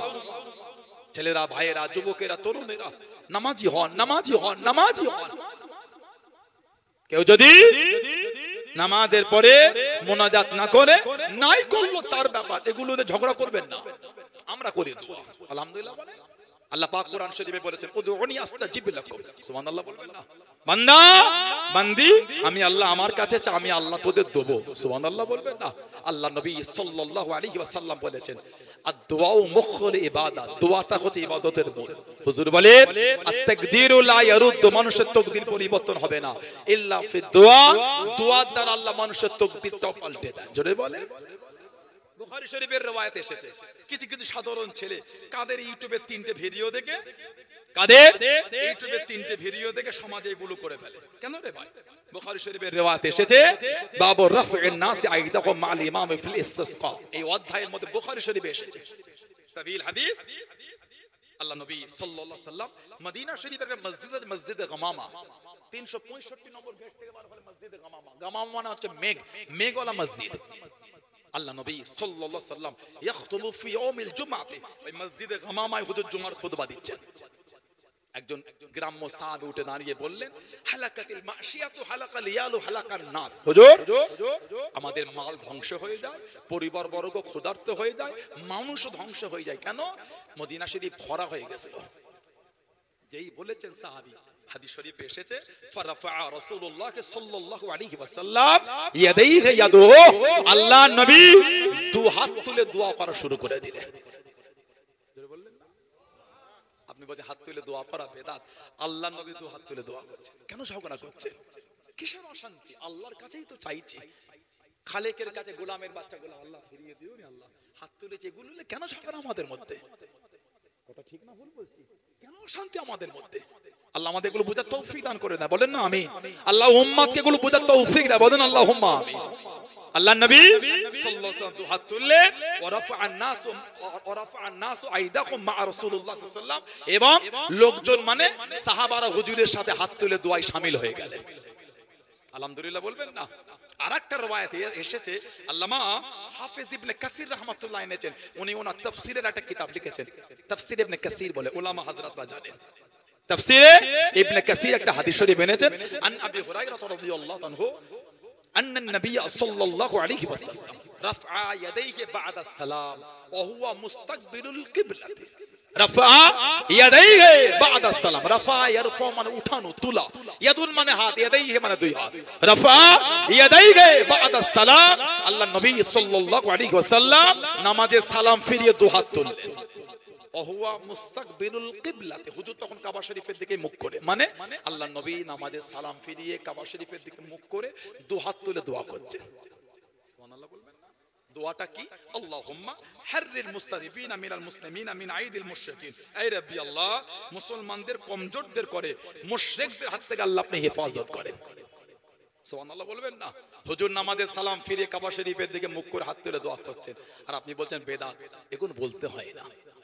আমরা যদি ইসলামকে মজাক করে ফেলি, অন্য সম্মান দেবে কি করে? ইসলামকে লোকের কাছে মজাক করে দেবেন না।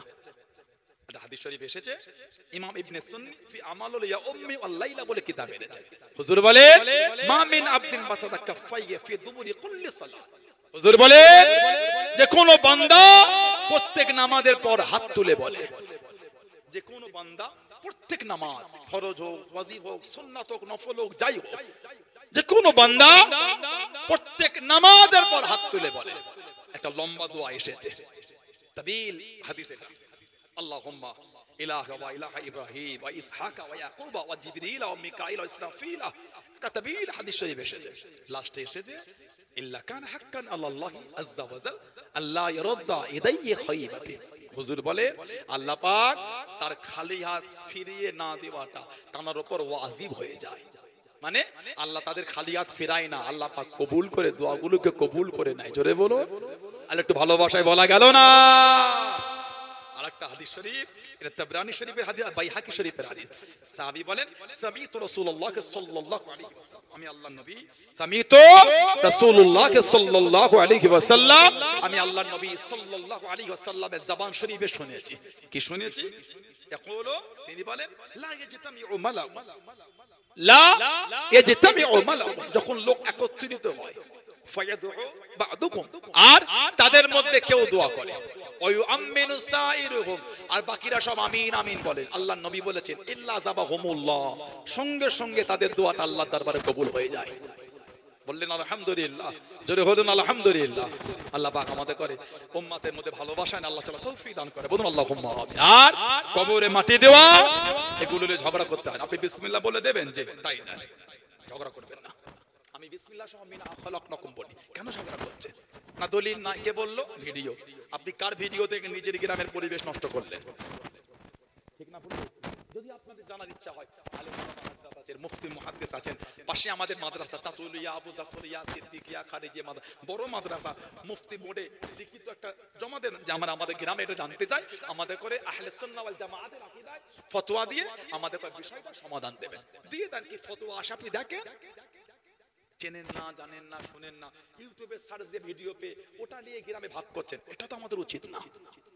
ঠিক বললাম? গ্রামের সমাধান আমরা সচক্ষে উলামাদের সান্নিধ্যে বসে মিটিয়ে নেব। ভিডিও দেখে অশান্তি করছেন কেন?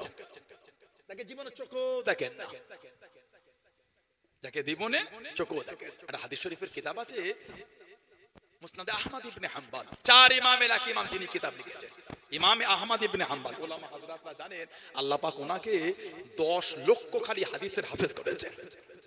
সুবহানাল্লাহ বলবেন না? ইমাম আহমদ ইবনে হাম্বল রাহমাতুল্লাহ, ওনার ছাত্র ছিলেন ইমাম বুখারী রাহমাতুল্লাহ, আর ওনার উস্তাদ ইমাম শাফি রাহমাতুল্লাহ, ওনার উস্তাদ ইমামে মালিক রাহমাতুল্লাহ, আর আমাদের ইমামে নুমান বিন সাবিত আবু হানিফা হুজুর রাহমাতুল্লাহ। উনি যখন মদিনা শরীফে যেতেন ওনার সান্নিধ্যে বসে বসে রাতের পর রাত মাসলা মাসাইলের আলোচনা করে ইমামে মালিক কাটিয়ে দিতেন। বলুন সুবহানাল্লাহ। এই চার ইমামের মধ্যে একটা ধারাবাহিক সম্পর্ক। ইমাম আহমদ ইবনে হাম্বলের কিতাব মুসনাদ আহমদ ইবনে হাম্বল, কম বেশি 40,000 হাদিস ওই কিতাবে উনি নকল করেছেন। কিতাব মুস্তাদরাকে হাকিম, কিতাব সুনানুল কুবরা লিল বাইহাকি, কিতাবে এসেছে আন আবি উমামা রাদিয়াল্লাহু তাআলা ক্বালা লাম্মা উদিয়াত উম্মে কুলসুম ইবনাতি রাসূলিল্লাহ সাল্লাল্লাহু আলাইহি ওয়াসাল্লাম ফিল কবরি, আমাদের হুজুরের মেয়ে হযরত উম্মে কুলসুম রাদিয়াল্লাহু তাআলা আনহা, ওনাকে কবরে রাখা হলো দাফনের জন্য। ক্বালা রাসূলুল্লাহ সাল্লাল্লাহু আলাইহি ওয়াসাল্লাম মিনহা খলাকনাকুম ওয়া ফিহা নুঈদুকুম ওয়া মিনহা নুখরিজুকুম তারাতান উখরা, আমাদের হুজুর নিজে বলে হুজুরের মেয়েকে দাফন করেছে। সুবহানাল্লাহ বলবেন না? আরেকটা riwayat আল্লামা হাফিজ ইবনে কাসির রাহমাতুল্লাহ তিনি তার তাফসিরে কোরআন শরীফ সূরা তাহা 55 নম্বর আয়াতের তাফসীর করতে গিয়ে একটা হাদিস শরীফ নকল করেছে। ওয়াফিল হাদিসিল্লাযী ফিস সুনান, সুনানের কিতাবে জিকির হয়েছে আন্না রাসূলুল্লাহ সাল্লাল্লাহু আলাইহি ওয়াসাল্লাম হাদারা জানাজাতান, হুজুর একটা জানাজায় হাজির হলেন।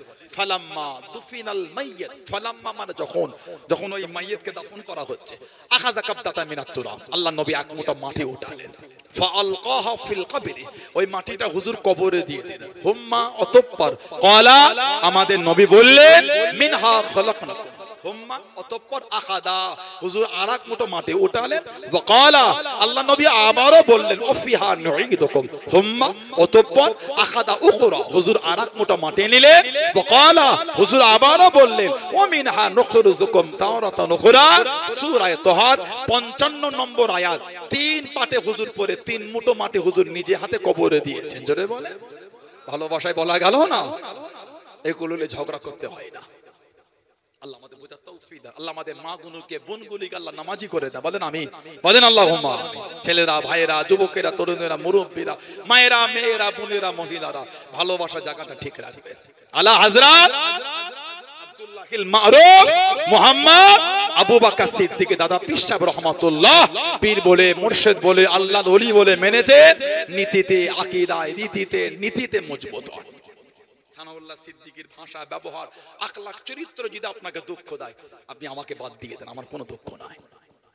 একটা, দুটো, তিনটে, চারটে, পাঁচটা পীরজাদা যদি চলাফেরা খারাপ লাগে সরে আসেন। বলে আমাদের জন্য মুজাদ্দিদুল জামানকে আপনি ভুল বুঝবেন না, আমাদের জন্য 5 হুজুর কেবলাকে ভুল বলবেন না, আমাদের জন্য আমার আব্বাজান চাচাজান হুজুরদের তানা দিলে বাজে কোনো কটূক্তি করবেন না। এই জমিন কিন্তু ফুরফুরা শরীফের মহব্বতের জায়গা। সুবহানাল্লাহ বলবেন না? পাশে আমাদের আমিনপুর মাদ্রাসা, মুরব্বী বাপেদের চোখের সাক্ষী আজও ছোট হুজুর রহমাতুল্লাহ প্রতি বছর আসতেন, পাগদায় আসতেন। এই অদ্য চত্বর ছোট হুজুর কেবলা খুব ভালোবাসার জায়গা। কে মুরব্বী বাপেরা ঠিক বলছে না ভুল বলছে বলে? কম মেহনত এই জমিনে হুজুর কেবলাদের নাই। যদি এই হুজুর ভুল হয়, এই হুজুর বাদ দিয়ে দেন, ওনাদের জায়গায় মজবুত হন। নেটে, ফেসবুকে এটা ওটা দেখে ফালতু জিনিস দেখে সময় নষ্ট করবেন না। কাজের জিনিস হলে দেখেন, ফালতু জিনিস দেখবেন না। এই পীরজাদা এই বললো, ওই দেখতে হয় না, সব জিনিস দেখা লাগে না। ফালতু জিনিস দেখে কি করবেন বলেন তো আপনি? ঠিক না ভুল বলছি? কি হবে ওগুলো দেখে? লাভ না। গাল দেবারও টাইম নাই, কাঁধে তুলে লাচারও সময় নাই। শুধু হুজুরের ছেলে বলে নয়, কাউকে গাল দেবেন না। একটা আলেম হোক, মুফতি হোক, ইমাম হোক, যেই হোক, একটা সাধারণ লোকও গাল দেবেন না। গালি ভালো লোক দেয় না, খারাপ লোক দেয়। গাল দিলে ইমানের নুন নষ্ট হয়ে যায়। বুখারী শরীফ আর মুসলিম শরীফের মুত্তাফাকুন রিওয়ায়াত এসেছে, আল্লাহ রাসূল বলেছেন সাল্লাল্লাহু আলাইহি ওয়াসাল্লাম, সিবাবুল মুসলিমি ফুসুকুন, মুসলমানকে গাল দেওয়া হচ্ছে ফাসিকি। আল্লাহ আমাদের গালি দেওয়া থেকে আল্লাহ দূরে রাখেন, বলুন আমিন, বলেন আল্লাহুম্মা আমিন। ওই ফেসবুকের কমেন্টে গাল দিচ্ছেন, আপনি জানেন ওর গুনাহটা আপনি কতটা কিনলেন? এমনি তো আমাদের আমল কম, তাতেও যদি নুন নষ্ট হয়ে যায়, কিয়ামতে দাঁড়াবো কি করে? নাতিটাকে হাত ধরে জলসা শুনতে এলেন, সেই ব্যাটারির লাইট চার্জটা কম ছিল, আসার সময় জ্বালিয়েছেন, টিপ টিপ করেছে, আর জ্বালান বলে রেখে দে, যাওয়ার সময় যেতে হবে অন্ধকারে। শুনছেন কখন যে নাতিটা বার করে লাইটটা জ্বালিয়ে খেলেছে, যাওয়ার সময় জ্বালিয়েছেন, কোনো গল্প হচ্ছে না, মানে হায়াত শেষ হয়ে বাচ্চারা সব জ্বালিয়ে দিয়েছে। এমনি আমাদের আমল কম, তাতেও যদি গালি দিয়ে দেন, নুন নষ্ট হয়ে গেল তো কথা বলে না। এমনিতেই ইবাদত কম, গালি দিতে হয় না, কাউকে গাল দেবেন। আর এইসব ভিডিও দেখবেন না, সব সময় জানবেন ফুরফুরা শরীফের জমিনটা রাজনীতির জমিন নয়। পীরের দরবার কালো যেভাবে মেনেছিলেন, আজও যেভাবে মানেন, ইনশাআল্লাহ মওতের আগ পর্যন্ত ওইভাবে মানবেন, বলুন ইনশাআল্লাহ, বলেন আল্লাহুম্মা আমিন। আপনার ফুরফুরা শরীফ রাজনীতি হিসাবে মানেন? কথা বলছেন না? যেই পীরজাদা করছেন ব্যক্তিগত, আমি কারো ব্যক্তিগত ইতিবাদ করব, আমার উচিত না। অন্যের ব্যক্তিগত আমি হস্তক্ষেপ করব কেন? ঠিক না ভুল বলছি? যিনি করছেন, জনগণ ভালো হলে নেবেন, না হলে নেবেন না। আমার তো কারো ব্যক্তিগত রেখে বলা উচিত না। আমি যদি কারো ব্যক্তিগত হিংসা করি, আমি তো হিংসুক, তাহলে আমার উচিত না। আমি কোনো পীরজাদা বিরোধী করতে আসিনি, আমার বলার উদ্দেশ্য দরবারটা রাজনীতির নয়। দরবার তাসাউফের দরবার, সুন্নিয়াতের দরবার, দিনের খিদমতের জায়গা ওটা। সুবহানাল্লাহ বলেন। আজ জোরে বলা গেল না? দাদা হুজুরের জামানায় উলামা হযরত রাতেন, জীবনী পড়লে পাবে। আর 5টা মিনিট বলি, আপনার বিরক্ত লাগছে না তো? আর 5টা মিনিট বলি, আমি তারপর দোয়ার দিকে আগে যাব। মুজাদ্দিদুল জামানায় অবাঙ্গালী আলেমদের মধ্যে ফতোয়া দেওয়া হয়েছিল, বাংলা ভাষায় দিন শেখা না জায়েজ। অনেক লোক ভাবে ফুরফুরা আর কি দাম আছে, হিংসা করতে নাই। দাদা হুজুরকে চেনেন, উনি কে? 800 বছরের ইতিহাস, পূর্ব ভারতে মুজাদ্দিদুল জামানের মতন দ্বিতীয় কোনো আলেম আসে নাই। সুবহানাল্লাহ বললেন না? আর একটু জোরে বলা গেল না? 800 বছরের ইতিহাস, আমি বানিয়ে বলিনি, ওনার জীবনী পড়লে পাবে। কলকাতা আলিয়া মাদ্রাসায় 1904 এ হাদিস শরীফের দর্স শুরু হয়েছিল, দাওরায়ে হাদিস। মুজাদ্দিদুল জামান 1902, মানে আলিয়া মাদ্রাসার চালু হবার 2 বছর আগে কলকাতা ঘাসপট্টি মসজিদ শামসুল উলামা হযরত শেখ শফিউল্লাহ রাহমাতুল্লাহকে 20 টাকা বেতন দিয়ে দাওরায়ে হাদিসের ক্লাস চালু করে দিয়েছিলেন। জোরে বলবেন না সুবহানাল্লাহ? মাঝে মাঝে দাদা হুজুর বসে হাদিস শরীফের তালিম দিতেন। আমাদের পীর ও মুর্শিদ মুফতি আজম হযরত আবু জাফর সিদ্দিকী মির্জা হুজুর রাহমাতুল্লাহ দাদা হুজুরের কাছে বসে বসে 20টা হাদিস শরীফের কিতাবে সনদ পেয়েছিলেন, বলুন সুবহানাল্লাহ। অবাঙ্গালী ওলামারা ফতোয়া দিল, বাংলা ভাষায় দিন শেখা যাবে না। আজকে যেখানে যেখানে বাংলা ভাষায় ওয়াজ দেখছেন না, এর সূচনাটা আল্লাহ পাক মুজাদ্দিদুল জামানকে দিয়ে করিয়েছিলেন। ফুরফুরা শরীফের মধ্যে বলেন বা ভিন্ন কোন দলের মধ্যে বলেন, যেখানে যেখানে বাংলা ভাষায় ওয়াজ হয়, এই বাংলা ভাষায় ওয়াজের প্রচলনটা শুরু আল্লাহ করিয়েছেন দাদা হুজুরের মেহনতে। জোরে বলো। আর এখন মোর মাথায় দাঁড়িয়ে বলে ফুরফুরা হুজুরদের কি খেদমত, এগুলো বলতে হয় না। কেন হিংসা করছেন? হকের হিংসা করতে হয় না। আপনি জান না ব্যক্তিগত, মানেন না ব্যক্তিগত, হিংসা করছেন কেন? হকের হিংসা করে দমানো যায় না। হকের হাফেজ হলেন আল্লাহ। সুবহানাল্লাহ বলে। এই ফতোয়া দিবার পরে মানুষের মধ্যে একটা ইতস্তত শুরু হয়ে গেল। আপনার ঘরে বাংলায় নামাজ শিক্ষা আছে, আমার ঘরেও আছে।